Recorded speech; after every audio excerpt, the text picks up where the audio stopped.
हाँ जी, देखिए पिछली क्लास के अंदर हम लोगों ने एलिप्स का स्टैंडर्ड समीकरण पढ़ा था कि एलिप्स का स्टैंडर्ड समीकरण क्या होता है और एलिप्स के स्टैंडर्ड समीकरण में कौन कौन सी चीजें होती हैं, कहाँ कहाँ पर होती हैं, वो हमने देखा था।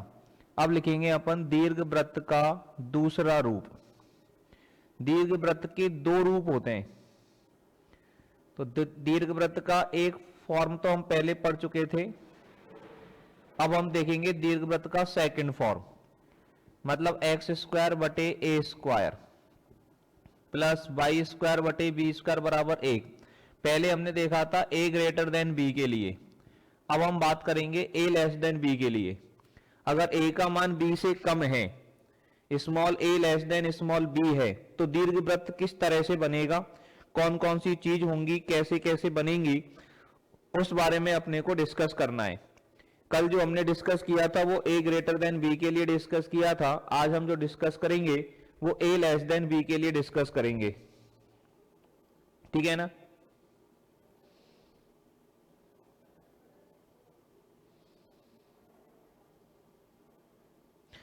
ठीक है, अब देखिएगा यहां पर इसका जो फोटो बनेगा ए लेस देन बी के लिए और ए ग्रेटर देन बी में क्या क्या फर्क आएंगे, कौन कौन से फर्क आएंगे, कौन कौन सी चीजें होंगी, कहां कहां पर होंगी, वो देखते हैं। ये हमारे पास हो गया यहां पर मूल बिंदु। दीर्घवृत्त की आकृति होती है अंडे जैसी। जब ए ग्रेटर देन बी था तो दीर्घवृत्त एक्स अक्ष पर ज्यादा था और वाई अक्ष पर कम था। यहां पर दीर्घवृत्त जो है वो हमारा वाई अक्ष पर ज्यादा होगा। बी का मान ज्यादा है तो दीर्घवृत्त जो है वो हमारा इस तरह से खड़ी हुई आकृति में बनेगा। ये दीर्घवृत्त हमारा बनेगा इस तरह से। पहले दीर्घवृत्त हमारा इस तरह से बना था, पहले जो दीर्घवृत्त बना था वो इस तरह से बना था। अब दीर्घवृत्त बनेगा इस तरह से। ये यहां पर ए पर काट रहा है, ये पॉइंट हमारे पास ए डैश है, ये पॉइंट हमारे पास बी है और ये हमारे पास बी डैश है। इस बिंदु के निर्देशांक a, 0, इसके निर्देशांक -a, 0। पिछले में भी यही थे। इस बिंदु के निर्देशांक होंगे 0, b और इस बिंदु के निर्देशांक होंगे 0, -b। अब इसमें फर्क क्या है कि ये जो लंबाई है, ये लंबाई कितनी है 2a और ये जो लंबाई है ये लंबाई कितनी है 2b। यहां पर a डैश जो है इसकी लंबाई 2a है और b डैश की लंबाई 2b है। अब ये बताइए a डैश का मान ज्यादा होगा कि b डैश का मान ज्यादा होगा? ये बताइए, a डैश का मान ज्यादा बड़ा होगा कि b डैश का मान बड़ा होगा? बोलिए कौन सा मान बड़ा होगा, बताओ। a डैश का मान बड़ा होगा कि b डैश का मान बड़ा होगा? बताइए। b डैश का मान बड़ा होगा। क्यों? क्योंकि b का मान, स्मॉल b का मान बड़ा है और स्मॉल a का मान छोटा है कि नहीं? तो यहां पर ये जो बड़ा है, जो अक्ष बड़ी है उसको बोलेंगे दीर्घ अक्ष। इस कंडीशन में दीर्घ अक्ष होगी 2b और लघु अक्ष होगी 2a। इस कंडीशन में मतलब a डैश लघु अक्ष का काम करेगा और b डैश दीर्घ अक्ष का काम करेगा। पिछले वाले सवाल में जब a का जो पहला जो चित्र पढ़ा था हमने a ग्रेटर देन b का, उसमें क्या था 2a का मान ज्यादा था, 2b का मान कम था। तो ये दीर्घ अक्ष थी, ये लघु अक्ष थी। ठीक है, और इन दोनों को ही बोला जाता है मुख्य अक्ष। इन दोनों को ही क्या बोला जाता है बेटा? मुख्य अक्ष बोला जाता है। अब इनकी जो नाभि होती है, नाभि कहां पर विद्यमान होती है? दीर्घ अक्ष पर। अब इसकी एक नाभि यहां पर होगी और एक नाभि यहां पर होगी। ये नाभि होगी S, ये नाभि होगी S डैश। इस नाभि के निर्देशांक होंगे 0, BE और इस नाभि के निर्देशांक लिखेंगे 0, -BE। ठीक है ना? तो यहां पर लिखेंगे हम नाभि इक्वल्स टू, नाभि इक्वल्स टू क्या बोलेंगे बेटा? 0, ±BE। दीर्घवृत्त की जो दोनों नाभियां होंगी, एक नाभि होगी 0, BE और एक नाभि होगी 0, -BE। ये इसकी दोनों नाभियां होंगी। ठीक है ना? एक बात ये समझ ले। अब इसकी नियता, इसकी जो नियताएं होंगी, दीर्घवृत्त की जो नियता होती है वो ये होती है, एक नियता इसकी यहां पर आएगी, नियता, नियता को अंग्रेजी में बोलते हैं डायरेक्ट्रिक्स। इस नियता का समीकरण होगा, ये एक्स अक्ष के समांतर है, y बराबर माइनस बी अपॉन ई, और एक नियता इसकी यहां पर आएगी, सॉरी ऊपर वाली तो होगी y बराबर प्लस बी अपॉन ई, और नीचे वाली होगी y बराबर माइनस बी अपॉन ई। तो नियता, हाँ, नियता का जो समीकरण यहां पर लिखेंगे, नियता का समीकरण लिखेंगे y बराबर प्लस माइनस बी अपॉन ई।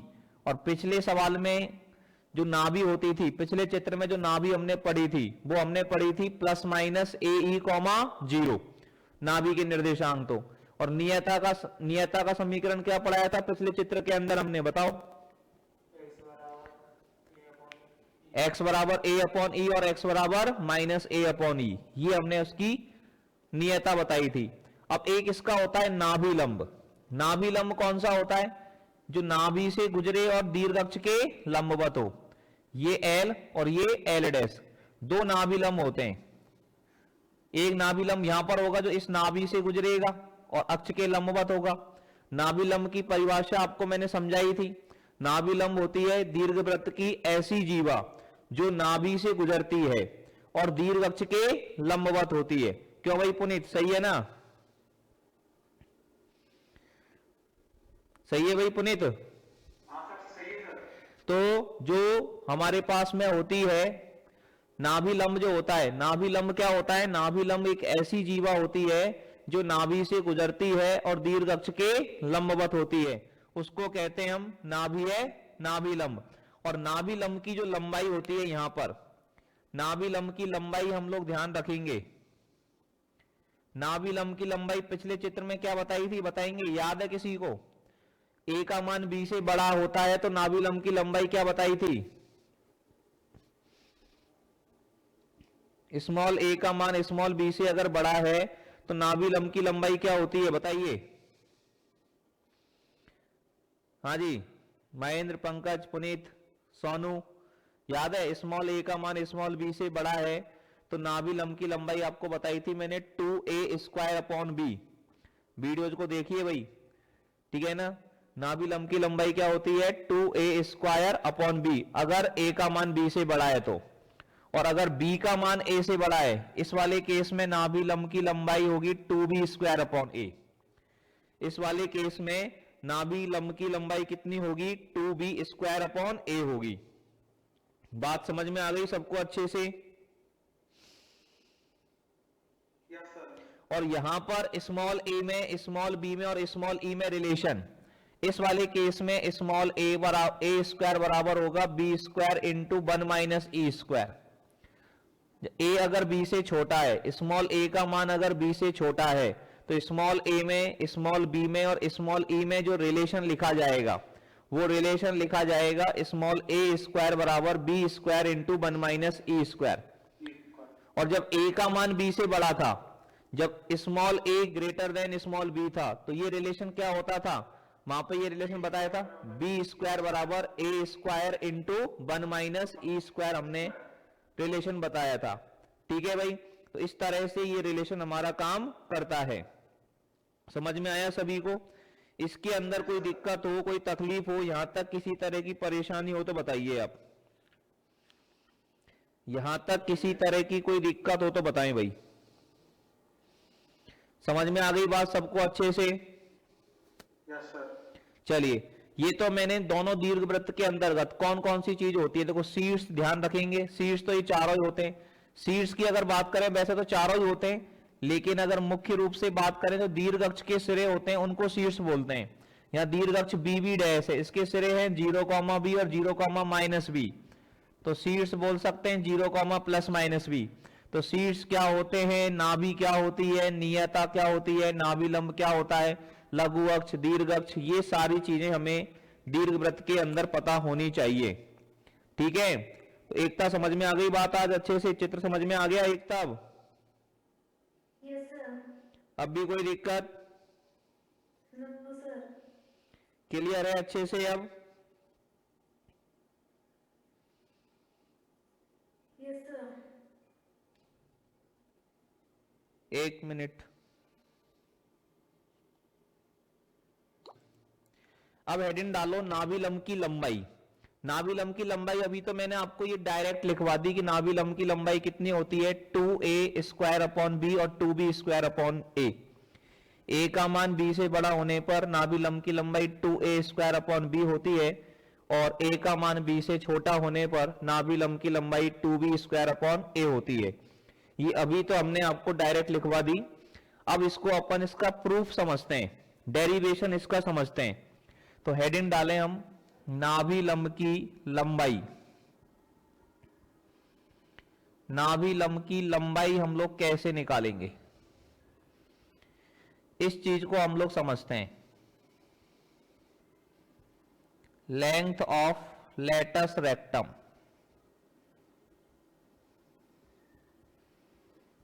क्या लिखें, लेंथ ऑफ लेटस रेक्टम। नाभिलंब को अंग्रेजी में बोलते हैं लेटस रेक्टम।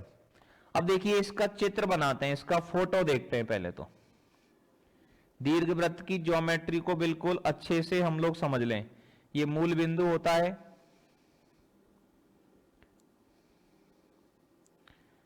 ये हमारे पास अंडाकार आकृति दीर्घवृत्त की होती है। दीर्घवृत्त का समीकरण हमने लिया है x square upon a square plus y square upon b square बराबर 1। और यहां पर हम बात कर रहे हैं उस स्थिति में जब a का मान b से बड़ा होता है। कौन सी कंडीशन में बात कर रहे हैं, जब small a is greater than small b है।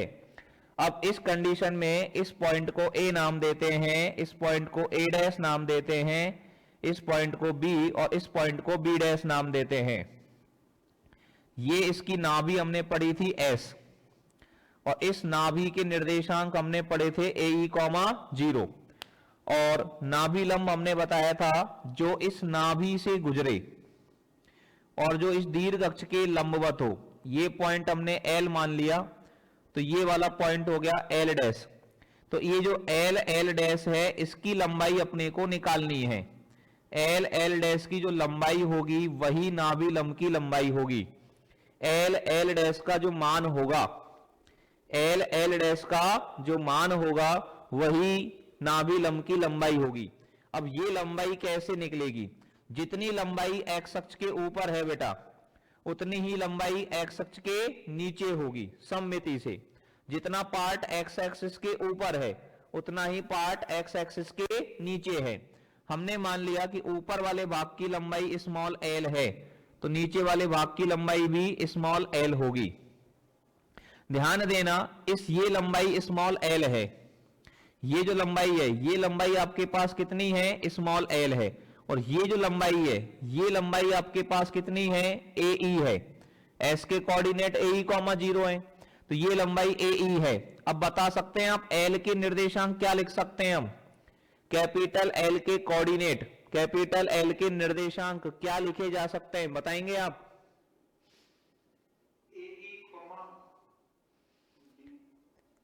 AE, L, क्योंकि ये जो लंबाई है, जो कोई भी बिंदु, ये x अक्ष और y अक्ष है, यहाँ कोई बिंदु है, इस बिंदु से x अक्ष पर लंब डाल देते हैं तो ये जो लंबाई होती है ये लंबाई x निर्देशांक होती है और ये जो लंबाई होती है ये लंबाई उस बिंदु का y निर्देशांक होती है। सही है बात। तो यहां पर ये लंबाई AE है और ये लंबाई हमारे पास L है। तो कैपिटल L के कोऑर्डिनेट, कैपिटल L के निर्देशांक हमारे पास क्या हो जाएंगे, AE, L हो जाएंगे। सही है बात, सही है ना भाई, कि कैपिटल L के कोऑर्डिनेट क्या हो जाएंगे, AE, स्मॉल l हो जाएंगे। अब देखना कैपिटल L के कोऑर्डिनेट हो गए AE, स्मॉल l। अब ये जो बिंदु है AE, L दीर्घवृत्त पर ही तो स्थित है, यस और नो। ये जो बिंदु है ये दीर्घवृत्त पर मौजूद है। जब ये बिंदु दीर्घवृत्त पर मौजूद है तो दीर्घवृत्त के समीकरण को क्या करेगा, संतुष्ट करेगा। तो इस बिंदु को दीर्घवृत्त में संतुष्ट करा दीजिए। इसमें संतुष्ट कराएंगे, x का मान AE लगाएंगे तो ये हो गया a स्क्वायर E स्क्वायर बटे a स्क्वायर और y का मान लगा दिया L स्क्वायर बटे b स्क्वायर बराबर कितना हो गया 1। a स्क्वायर से a स्क्वायर कैंसिल हो गया, E स्क्वायर को उधर ले जाएं तो एल स्क्वायर बटे बी स्क्वायर बराबर हो गया 1 माइनस ई स्क्वायर। कोई दिक्कत किसी को यहां तक? कोई समस्या किसी को यहां तक भाई? नहीं सर। एल स्क्वायर बटे बी स्क्वायर बराबर कितना हो गया? 1 माइनस ई स्क्वायर। अब देखिए हमने यहां पर एक रिलेशन जो पढ़ा था, हमने एक रिलेशन यहां पर बताया था, ए का मान अगर बी से बड़ा है तो इस कंडीशन में हमने पढ़ा था बी स्क्वायर बराबर ए square into 1 minus E square. ए ग्रेटर देन बी होने पर स्मॉल ए स्मॉल बी और स्मॉल ई में जो रिलेशन होता है, स्मॉल ए स्मॉल बी और स्मॉल ई में रिलेशन होता है बी स्क्वायर बराबर ए square into 1 minus E square. अब ये जब रिलेशन होता है तो यहां से 1 माइनस ई स्क्वायर का मान निकाल सकते हैं। 1 माइनस ई स्क्वायर का मान कितना आ जाएगा? बी स्क्वायर बटे ए स्क्वायर। ये मान यहां पर लगा दें अपन, और ये मान यहां पर लगाएंगे तो ये हो जाएगा एल स्क्वायर बटे बी स्क्वायर बराबर बी स्क्वायर बटे ए स्क्वायर।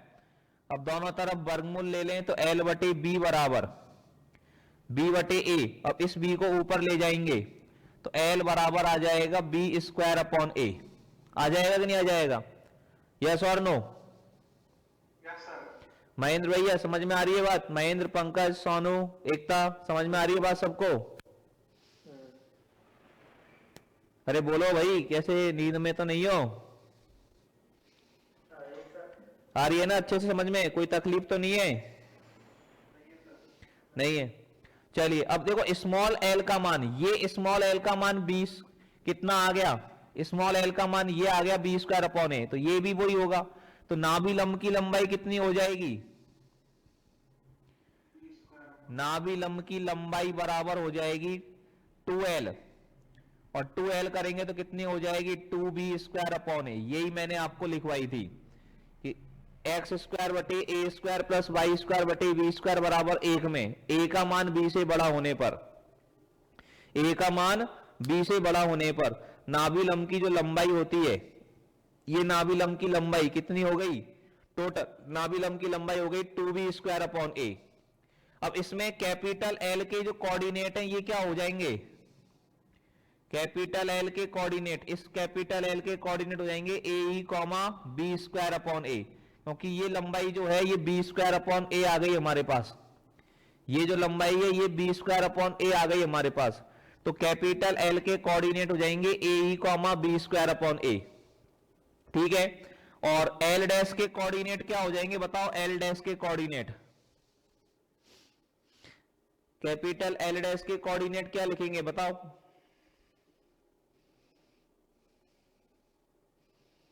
हाँ जी, एल डैश के कोऑर्डिनेट क्या लिखे जाएंगे? एकता, पुनीत, महेंद्र, बोलिए भाई।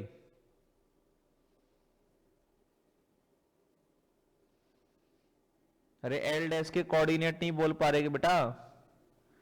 चौथे क्वाड्रेंट में एक्स कोऑर्डिनेट तो यही होगा, पॉजिटिव होगा, और नीचे है तो नीचे की तरफ y का मान नेगेटिव हो जाएगा।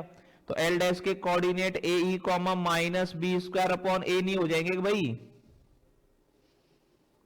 हाँ जी, एल डैश जो है नीचे वाला जो पॉइंट है एल डैश, इसके coordinate a e comma minus b square upon a नहीं होंगे क्या भाई? बोलो जी। अरे होंगे कि नहीं होंगे भैया? यस सर, होंगे सर। हाँ तो बोला करो यार, कैसे डीएक्टिवेट हो रहे हो? महेंद्र, नहीं आई बात समझ में? पंकज? हाँ जी हाँ जी। अभी सर। आ गई। चलिए एकता, कैसे सुस्त हो रही है? बात समझ में आ रही है ना? एकता आवाज आ रही है? सर हाँ बेटा। सर ये नाभिलंब की जो लंबाई सर आपने Yes, sir. ये सर ये मतलब बी बड़ा था ना सर ए से, हाँ तो सर आपने कही थी 2b स्क्वायर अपॉन ए। नहीं नहीं नहीं, उसमें तो 2a स्क्वायर अपॉन बी लिखवाई थी शायद। Sir 2b square upon a नहीं सर। अलग अलग लिखा दी क्या? तो उसको सही कर लेना उसको यार। हाँ तो सही कर देना उसको, सही कर लेना उसको। हाँ हाँ, उसको सही कर ले। अब a का मान b से बड़ा है, स्मॉल a का मान अगर b से बड़ा है, स्मॉल a का मान b से बड़ा है, जब तो नाभि लंब की लंबाई आएगी 2b² a, और b का मान a से बड़ा है, b का मान a से बड़ा है, तो नाभि लंब की लंबाई आएगी 2a² b। उल्टा करना, तो उसको उल्टा कर देना, ठीक है ना। हाँ जी, कहाँ से पढ़ा रहे सर आप? क्या बेटा? कहाँ से पढ़ा रहे? आज का तो नियम मॉर्निंग का, मॉर्निंग का नहीं है मतलब मतलब कि कहाँ से पढ़ा रहे, कौन सी किताब में से? द्विविम निर्देशांक ज्यामिति चालू कर दी ना, टूडी तीसरा पेपर चालू कर दिया बेटा।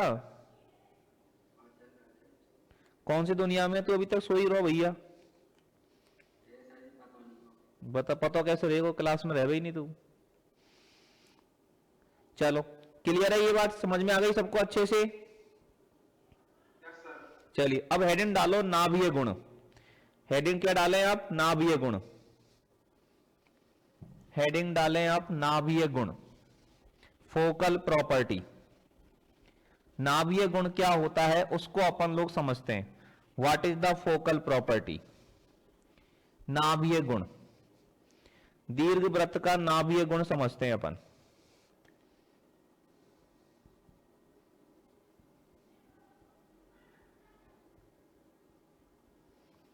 नाभीय गुण,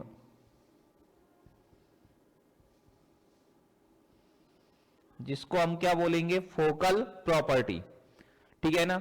अब देखो इस चीज को बहुत ध्यान से समझना भाई साहब, इसको बहुत ही ध्यान से हमको समझना है, ठीक है ना। क्या ये हमसे कहना चाहता है? नाभीय गुण का मतलब क्या है?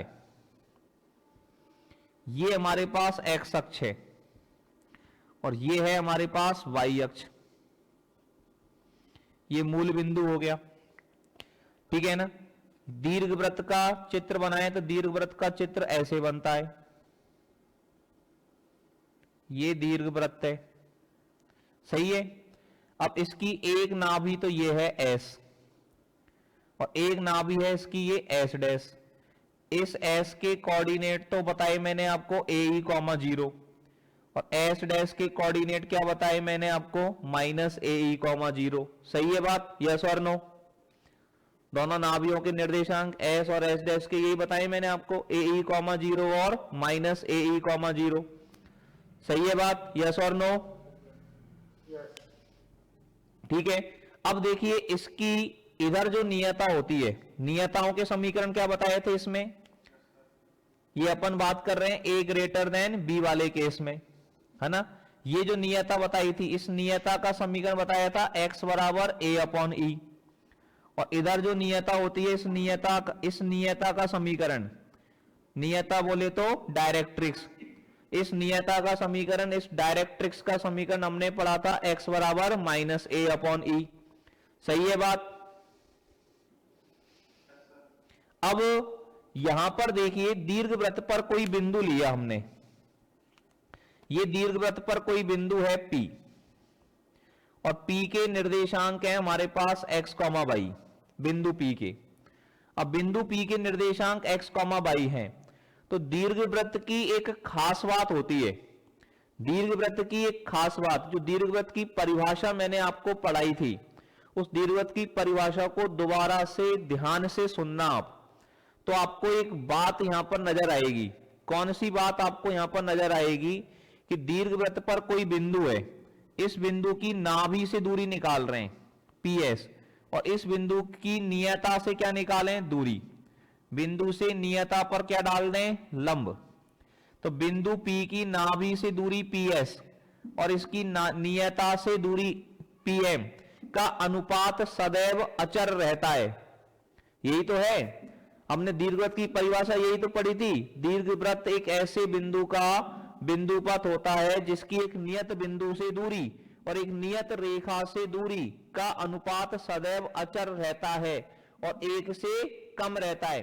और इस अचर अनुपात को क्या नाम दिया था हमने? इस अचर अनुपात को नाम दिया था हमने उत्केंद्रता E। इसको मतलब ये जो अनुपात होता है किसी बिंदु की नाभि से दूरी और नियता से दूरी का अनुपात उत्केंद्रता के बराबर होता है। मतलब यहां से PS का मान निकालेंगे तो EPM के बराबर आएगा।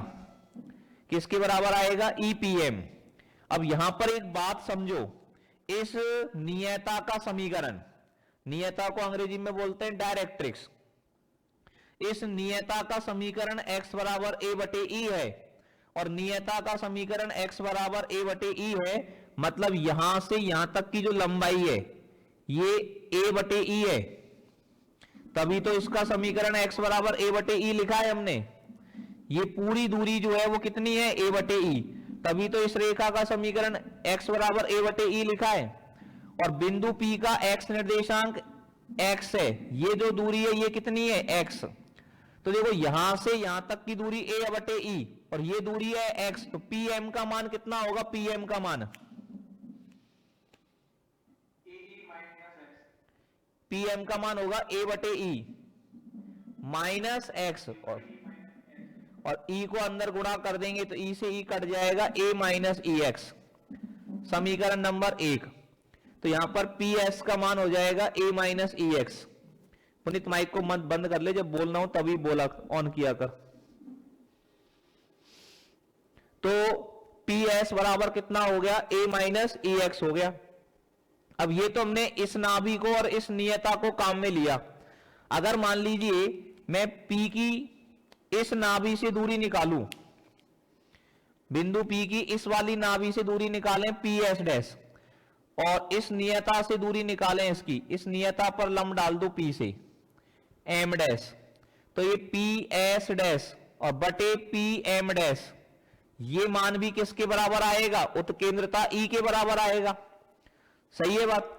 इस नाभि से दूरी और इस नियता से दूरी का अनुपात भी किसके बराबर होगा? उत्केंद्रता के बराबर। मतलब ये दीर्घवृत्त की विशेषता है। अच्छे से दिमाग में बैठा लो कि दीर्घवृत्त पर कहीं पर भी कोई भी बिंदु लोगे और उसकी नाभि से दूरी और नियता से दूरी का अनुपात निकालेंगे तो वो मान उत्केंद्रता के बराबर आएगा। किसके बराबर आएगा? उत्केंद्रता E के बराबर आएगा। अब यहां पर जब ये हमारे पास हो गया PS डैश बटे PM डैश बराबर E, ठीक है ना, और इधर मतलब क्या लिखा? ये PS डैश बटे PM डैश बराबर E, ये हमारे पास आया। तो PS डैश बराबर क्या हो गया? EPM डैश, और यहां से PS डैश बराबर कितना आएगा? यहां से PS डैश का मान अगर निकालेंगे, PS डैश बराबर ये कितना आएगा? E, और PM डैश यहां से लेकर यहां तक की लंबाई, ये लंबाई तो कितनी हो जाएगी? a बटे ई, क्योंकि इसका समीकरण x बराबर माइनस a बटे ई है। इस वाली नियता का जो समीकरण है वो x बराबर माइनस a बटे ई है। तो यहां से यहां तक की दूरी हो गई a बटे ई और ये दूरी x है, तो PM डैश का मान हो जाएगा a upon E plus x। कितना हो जाएगा? PM डैश का जो मान है, PM डैश का मान हो जाएगा a बटे ई प्लस x, और E को अंदर गुणा कर देंगे तो PS डैश बराबर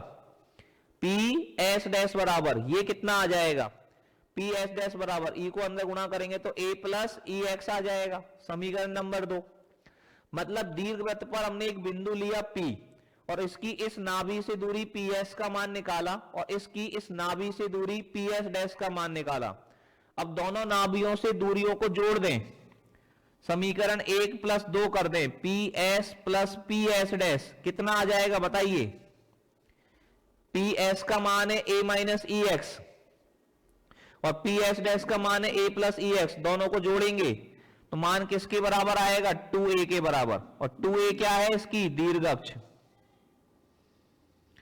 2a क्या है? इसकी दीर्घ अक्ष। बात समझ में आई सभी को अच्छे से? हाँ भाई, बात समझ में आई? तो यहां पर क्या समझा कि दीर्घवृत्त पर कोई बिंदु लेंगे px, y। क्या बात समझ में आई कि दीर्घवृत्त पर कोई बिंदु लेंगे px, y और उस बिंदु की नाभि से दूरी निकालेंगे। दोनों नाभियों से क्या निकालेंगे? दूरी। बिंदु P की नाभि S से दूरी और बिंदु P की नाभि S डैश से दूरी, तो इन दोनों दूरियों का योग P S plus P S dash का मान किसके बराबर होता है? 2a के बराबर, मतलब दीर्घ अक्ष की लंबाई के बराबर होता है। तो इसको आप नीचे लिख देंगे, मैं लिखवा रहा हूं वो लाइन लिख देंगे आप लोग, मैं बोल रहा हूं आप लोग लिख लेंगे फटाफट से। अतः क्या लिखेंगे आप? अतः दीर्घवृत्त पर स्थित किसी बिंदु की, अतः दीर्घवृत्त पर स्थित किसी बिंदु की दोनों नाभियों से दूरियों का योग, दोनों नाभियों से दूरियों का योग सदैव अचर रहता है, सदैव अचर रहता है एवं दीर्घ अक्ष की लंबाई के बराबर होता है, सदैव अचर रहता है एवं दीर्घ अक्ष की लंबाई के बराबर होता है, एवं दीर्घ अक्ष की लंबाई के बराबर होता है। बात समझ में आ गई सबको अच्छे से? कि दीर्घवृत्त पर कोई भी बिंदु ले लें, मान लो बिंदु यहां पे लूं और इस बिंदु की इस नाभि से दूरी और इस नाभि से दूरी निकालें और दोनों दूरियों को क्या करें? जोड़ करें, तो वो जोड़ भी किसके बराबर आएगा? दीर्घ अक्ष की लंबाई के बराबर आएगा। पूरे दीर्घवृत्त पर कहीं पर भी कोई भी बिंदु ले लें और उस बिंदु की दोनों नाभियों से दूरियों का योग निकालें, तो दोनों नाभियों से दूरियों का योग सदैव समान होता है और किसके बराबर होता है? दीर्घ अक्ष की लंबाई के बराबर होता है। यहां तक की बात सभी को क्लियर है अच्छे से? बोलिए यस और नो। तो ये मैंने फर्स्ट ए एक्सरसाइज, दीर्घवृत्त की जो फर्स्ट ए एक्सरसाइज है उसकी कंप्लीट थ्योरी मैंने आपको यहां तक समझा दी है, ठीक है ना। इस थ्योरी को अच्छे से आप लोग नोट करें, अच्छे से इसके नोट्स बनाएं और अच्छे से जो भी फॉर्मूले वगैरह मैंने बताए हैं, सूत्र वगैरह बताए हैं, उनको अच्छे से आप लोग तैयार कर लें। कल की क्लास में हम फर्स्ट ए एक्सरसाइज के एग्जाम्पल्स को डिस्कस करेंगे, ठीक है भाई। कल की क्लास में हम लोग एक्सरसाइज फर्स्ट ए के एग्जाम्पल्स को क्या करेंगे? डिस्कस करेंगे, ठीक है भाई। Okay student, okay, thank you very much. Sir हाँ